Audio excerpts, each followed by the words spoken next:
Bem, pessoal, então uma pergunta que os iniciantes sempre me fazem no canal é qual usar, o transistor bipolar ou o MOSFET. Então cada um tem uma característica diferente.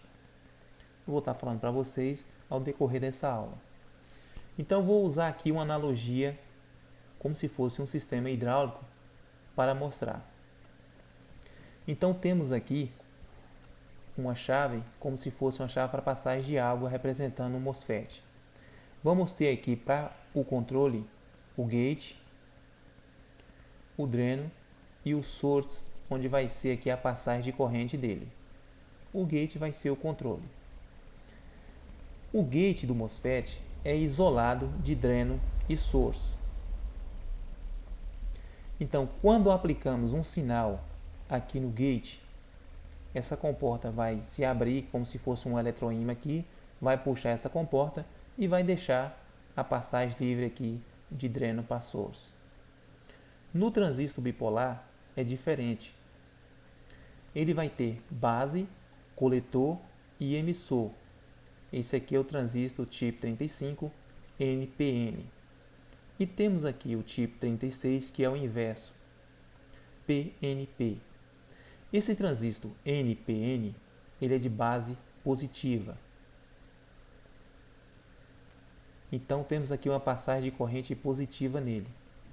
Repare que essas correntes se misturam aqui de base para emissor. Ela vai se misturar. E no outro transistor, a mesma coisa também. Ela vai se misturar de base para emissor. A diferença aqui que é um sinal negativo. E aqui é isolado. Então vou mostrar para vocês aqui agora uma simulação no Proteus entre o transistor bipolar e o MOSFET. Então vamos lá. Então aqui temos um transistor bipolar. Esse é o tipo 35. Ele é um transistor de potência, mas de baixo ganho. Quer dizer que ele precisa de uma corrente maior em sua base para que ele conduza o máximo dele. Ele em média tem um ganho aí de 25. Isso quer dizer que se eu colocar 1 mA aqui, passaria daqui de coletor para emissor 25 vezes mais essa corrente. Quando vamos usar um transistor como chave ou como comutador de carga, e essa carga é uma carga indutiva no caso de um motor, temos que colocar aqui em polaridade reversa um diodo comutador. Quando essa carga for desligada, vai surgir um pico de tensão muito alto aqui e a corrente reversa pode queimar o transistor. Porque tanto o transistor bipolar quanto o MOSFET, ele é para ele não é para correntes alternadas. Então por isso que a gente tem que colocar aqui, tanto no transistor quanto no MOSFET, colocar um diodo se a carga for uma carga que vai ter um campo, que vai ter uma indução, como é o caso de motores, bobinas, solenoides. Então vamos lá.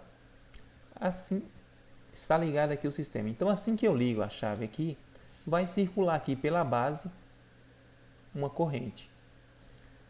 E essa corrente é que vai fazer a abertura aqui de passagem de coletor para emissor, ligando aqui o motor. Repare que aqui também tem o resistor de base. Sem esse resistor, a base do transistor pode se queimar. Se esse resistor for muito alto, a corrente que vai passar por aqui ela é mínima. E se o transistor não tiver um bom ganho, ele nem vai ligar corretamente. Então vamos lá. Assim que eu abro aqui, ó, cessou essa corrente de base, pronto, o transistor para. Não vai ter mais condução aí no transistor.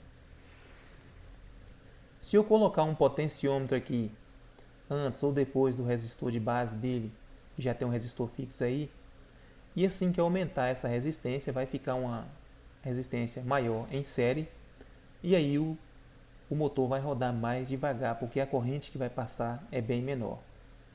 Então vamos aqui agora ao MOSFET. O MOSFET ele já é diferente. Então eu liguei aqui e ainda não há passagem de corrente aqui, porque eu não dei o sinal no gate dele. O MOSFET ele não vai consumir corrente aqui no seu gate. não tem consumo aqui. Só quando é de alta frequência há um pequeno consumo. Porque na comutação de alta frequência tem que ter o desligamento desse MOSFET, então vai ter um consumo. Então eu vou dar o sinal aqui, e mesmo que eu tire o sinal, olha, abrir aqui a passagem de corrente, ele vai continuar ligado. Para mim desligar esse MOSFET agora, eu vou ter que aterrar o seu gate.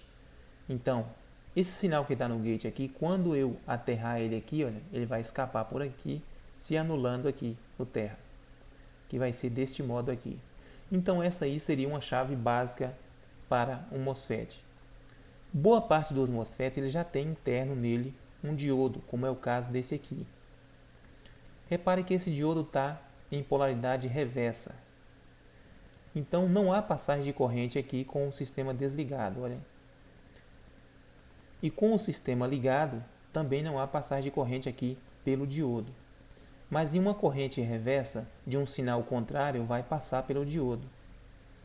Uma corrente positiva, que é o caso dessa que está vindo aqui, ela não passa pelo diodo.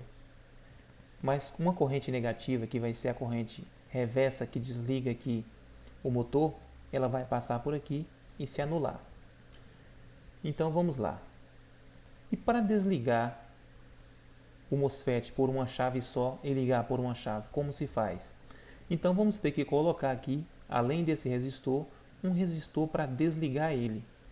Um resistor que seja maior que este. Pronto, coloquei aqui agora um resistor de 30k ohms. Vou ligar o circuito e aqui eu vou dar um sinal aqui. Dei um sinal e esse sinal parou de funcionar o motor. Por quê? Porque o gate, a carga dele foi roubada por esse resistor aqui. Então aqui agora eu posso tirar este botão ali. Pronto. Vou ter só um botão liga e desliga. Tem aqui, travei o botão aqui, agora está ligado o MOSFET. E por que que agora registrou aqui uma corrente que antes não registrava? Esta corrente aqui é a corrente que está passando por esse resistor de 10k e pelo resistor de 30k e descarregando aqui ao terra. Não é a corrente que está sendo consumida aqui no gate do MOSFET.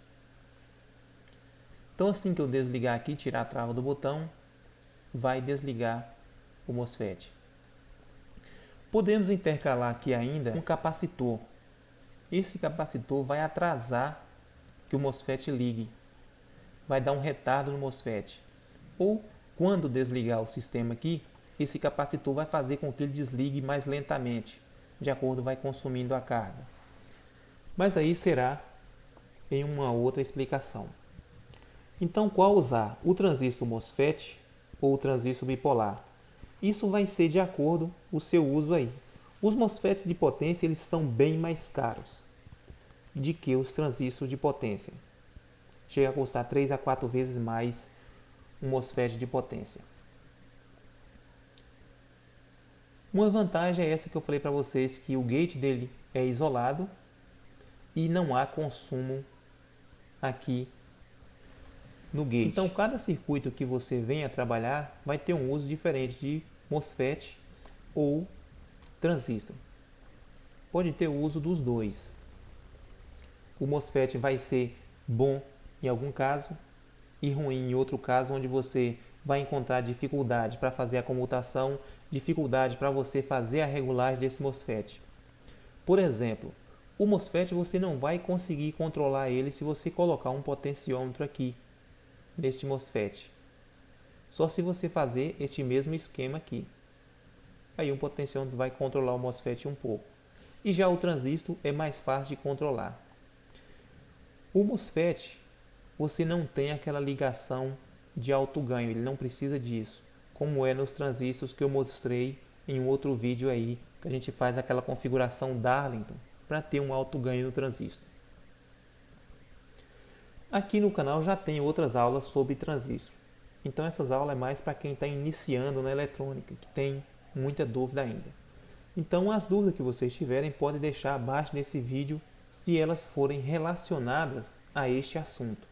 Se elas forem relacionadas a outro assunto, peço a vocês que deixem abaixo daquele vídeo relacionado a elas. E aí, de acordo com vocês tiverem mais dúvidas aí, deixando as propostas aí, eu vou postando outros vídeos procurando suprir essas dúvidas de vocês, que não vai acabar, mas vai surgir outras, entenderam? Então, se vocês gostaram da aula, compartilhe ela para que outros vejam, se inscreva no canal, deixe o ok de vocês, muito obrigado e até a próxima.